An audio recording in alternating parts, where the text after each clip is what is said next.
We have got a meeting in Alaska. It'll have been held yesterday. So I'm not gonna comment too much on what's going on because I don't have a time machine to see into the future or go into the past. If I did have a time machine, we would be going to Malara's for Mia's birthday next Tuesday. Oh, by the way, drop a comment, wish her a happy birthday on the Facebook page. Otherwise, you're dead to me. 29.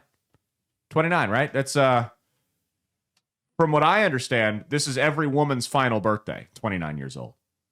Right? You turn 29 and then every birthday after that is 29. Yes. Is that how it works? Are you going to do that? Maybe. Maybe? Yes. 29. Well, I'm the dirty 30 in 4 months. So 4 months and 10 days. 9 days from when this airs. Anyway, so we don't know what's happened with the meeting, but I will tell you this. So Trump and Putin are scheduled to meet in Alaska. This is the first time a U.S. president has actually met with Russia since this war started. The Biden administration wouldn't even communicate with him. There was no phone calls, nothing. They didn't even send an email. No, Mike, you think Putin's on Microsoft Teams? He shoots him a little IM. Hey, I'm about to drop some bombs here. None of that happened. There was no communication, which, by the way, think about that for a second. How insane that is. How insane that is. We're at war with a proxy war, but we're at war. Let's call it like it is. With a nuclear superpower, and for 3 years, the previous administration wouldn't even talk to these guys. They didn't want to hear them out. Negotiation wasn't even on the table. Remember, Zelensky and Ukraine had actually struck preliminary negotiations on at least 2 occasions with Russia, and the Biden administration swooped in and told them, no, don't do that. Don't agree to that. We can get you more. Well, that was an empty promise, as it turns out, and now Ukraine, unfortunately, is going to have to cede land. Putin wants about 20% of Ukraine. Is he going to get 20%? No, but I bet you he walks away with 10 to 15. I bet that's how this works. Because at some point,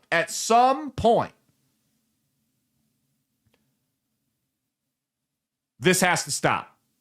Ukraine is not going to win this war. That's all there is to it. The only way Ukraine wins this war is with American and European boots on the ground, and that's not going to happen. Trump's already taken that off the table. That won't happen, which is part of why I voted, a big part of why I voted for him. Hasn't been perfect, but that's part of why I voted for him. Now, I told everyone when Trump was out there talking about I was going to end it on day one that was bullshit. And I'm not thrilled entirely with how he's handled this, but I understand the art of the deal and whatnot, because we've still sent money and weapons to Ukraine, not to the rate, not at the rate we were under Biden, but it still happened. But this administration, unlike the previous one, actually seems like they want this war to end. They're not acting like it's some money laundering scandal or scheme like the previous one was, where they're just trying to draw it out as long as possible so they can cash out on their stock options. It seems like there's actually some gumption to bring this thing to a close here. So we'll see. But that's it, man. At the end of the day, because Zelensky's upset about the meeting, because he's saying he's not sure if he's even going to show up, and he's worried that the U.S. is going to make all these agreements on their behalf. And I'm like, okay, well, there's a real simple solution to make sure that we don't make all these decisions on your behalf. It's called showing up. But also, it's like, let's think about it this way. We're funding you. We're arming you. We're training you. You're not where you are right now without us. You don't exist without you're probably dead, President Zelensky, without the United States. So I get it. You want to make decisions about your own land because it's sovereign and whatnot. How sovereign is your land when you don't exist without us? Like, if your parents are paying your mortgage and they want you to paint your walls in your bedroom, you paint the fucking walls in your bedroom. I mean, it's like saying, hey, there's no negotiations about the car my dad is buying for me unless I'm there. How about you shut the fuck up and be thankful you're getting a car in the first place, you ungrateful brat? You considered that? So territory has to be ceded. That's all there is. That's all there is to it. They've got to give something up. It's unfortunate, but this is how war works. You don't get invaded, be brought to the brink of societal collapse, and then get to call all the shots. You invaded. You're probably going to lose. You have to give something up. Russia's not going to stop. Russia can do this all day, and they really don't care. They can do this they can draw this out as long as they want to, and they really don't care about their people. That's what's dangerous about Putin. He's not a psycho. He's calculated. However, he doesn't give a damn about the people he's sending off to war. And he doesn't have to answer to public pressure the way a president here in America might have to. So if we had a really unpopular war and all these kids were getting killed for nothing, and the president just wanted to prolong it forever, he'd get voted out of office. Putin doesn't have to worry about that. Because they have, quote unquote, elections over there, but not like we do here. So, you guys got to give something up. It sucks, but that's how it's got to go. And if you don't give something up, then we're out. And that's kind of what Trump and Vance have been saying, is at the end of the day, you're right, it is your country. However, there are conditions that must be met for the gravy train to keep on a-chugging. And if you're not going to make an effort to peace here, then we're out. And if Europe wants to pay for it, that's on them. But here's the thing.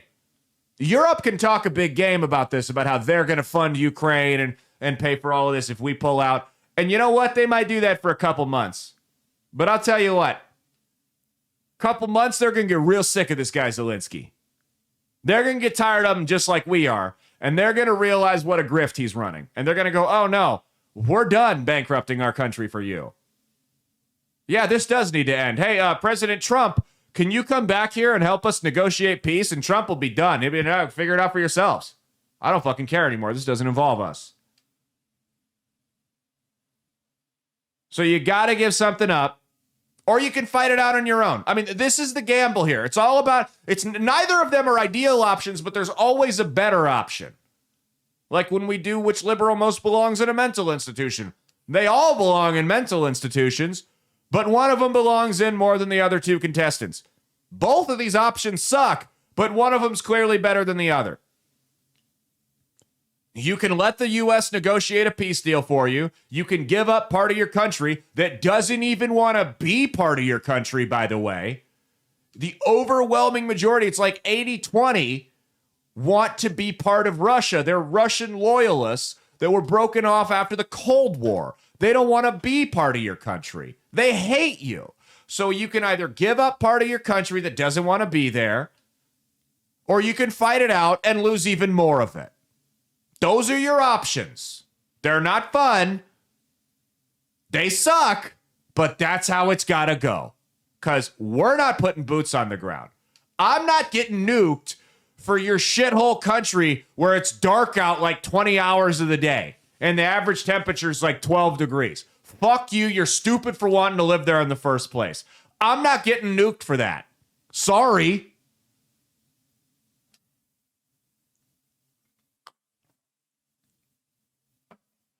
Because that's the thing, is it's literally this region of Ukraine, the majority of the people are loyal to Russia. That's why Zelensky's going around shutting down Russian Orthodox churches. Just blatant religious discrimination against Christians going on in Ukraine, and we applaud it and send him money for it. Lovely. I mean, imagine if, because that's the thing, is the argument back is, so what would happen if whatever country invaded America and they took 20% of our land? Would we just want to give it up to them? Well, first off, that's a twofold. There's two reasons that's bullshit. Number one, if 20% of the country hated America, like, okay, let's say New Mexico and Arizona just went crazy and all the rational people moved out into Texas and Wyoming and Colorado and Utah and California. And New Mexico just became and Arizona became two states that were like, 75% of them were Mexican nationalists, and they hated America, and they chanted death to America and burned American flags, kind of like what you were seeing a couple months ago, just on a much larger scale. And Mexico invaded, and they took those two states over. And Mexico's like, the only way this a war, and Mexico is this superpower that was bigger than the U.S. And there's a lot of stuff that's going on in this hypothetical. But they're like, the only way this war ends is if these two countries, or if these two states stay part of Mexico. How much of a fight would we really put up with, number one? Number two, to the people that say, would America accept giving up 20% of their country? It doesn't matter what America would do, because America would be the ones footing the bill for America in this hypothetical. We can do whatever the fuck we want to do. Yeah, maybe we don't want to give it up, but we're going to be the ones footing the bill for our own war here. We're going to be the ones dealing with all of the fallout. It's not the same thing. These are two totally different situations. Now, here's what this proved. This Ukraine-Russia thing. Because to the credit of the Ukrainian people, yes, it was largely because of our help. They put up a good fight. Russia was saying they were going to have Kiev by like Monday when they invaded. They were saying this is going to be over in a couple of days. And it wasn't. So Ukraine actually put up a good fight here. You know, Russia is not the threat that the Cold Warriors like totally straight Lady G, Lindsey Graham claim they are. And that makes it harder to sell this Defense Department military industrial complex scam going forward. They're going to have to find a new boogeyman because it ain't Russia. I mean, these farmers in Ukraine, many of whom had never even held a gun before, fought off this big, bad Russian wolf at the door. It's going to be hard to sell people that Russia's this giant threat, and that's why we need to throw all this money into the Defense Department going forward. They're going to have to find, it'll be China, but they're going to have to find somebody else. I mean, but that's the thing, is two boogeymen in the last couple of months have gone down the drain for the deep state. And that's where it gets a little scary there, because they've lost Russia and they've lost Iran. Both of them were clearly paper tigers. If Russia was this big bad boogeyman, they would have steamrolled Ukraine. They couldn't. So they can't sell them as a bad guy. Iran, what happened to Iran? We dropped a couple of bombs on them and all of a sudden that country's just feeble? I mean, they've turned into like, they went from saber rattle and making all these threats about death to America. I mean, now they're like a Make-A-Wish kid at this point, Iran. Like, I almost have pity for the Ayatollah over there. So the last threat's China. And that domino's going to fall eventually because they'll never make a move on Taiwan and everyone will realize they're full of shit. And the reason that's so scary is the deep state, as we know, likes to invent boogeymen. We had the Cold War for a long time. They were able to prop up the military-industrial complex, build these agencies and these defense contractors up, make billions and billions and billions of dollars off the American taxpayer because of the fear of the Russian threat. We had to outpace the Russians in the arms race. And that's all fine and dandy, but then the Berlin Wall came down, the Cold War ended, and the 1990s were relatively peaceful. There wasn't really a boogeyman. 2001 rolls around, you get 9/11, the Twin Towers go down. Now you've got the Al-Qaeda boogeyman, so they've got the excuse to take more of our freedoms and make more money in the process.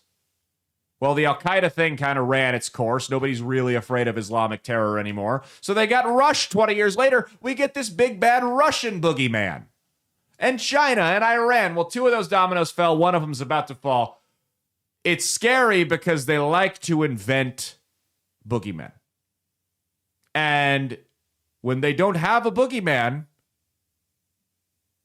they're more prone to staging a false flag terror attack to scare you into the next con.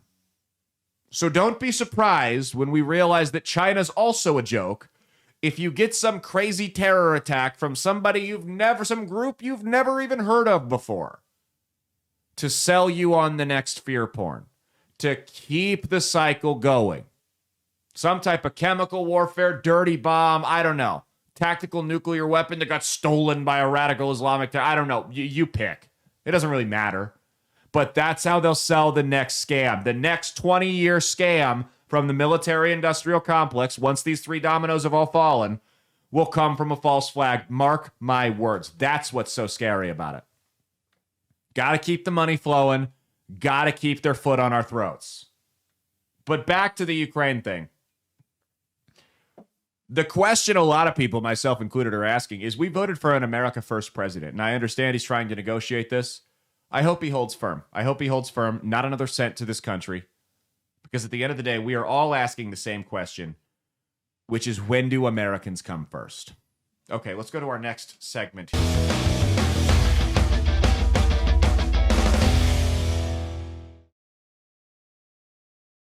Hey, thanks for watching. If you liked what you saw, be sure to click the link in the description to get the full episode on Rumble. If you prefer to listen along, you could actually get us on Spotify, Spreaker, and iHeartRadio. You can also go to www.outlawstreamers.com to learn more about not just my show, but tons of other great shows and all the exciting projects they have coming up. Follow my socials at Caleb Isn't Funny on Twitter and Instagram, at Caleb Salvatore Comedy on the Chinese Spy app that is TikTok, and be sure to like and subscribe to this YouTube channel. Thanks, and we'll see you every Saturday for brand new episodes of That's Based. Peace.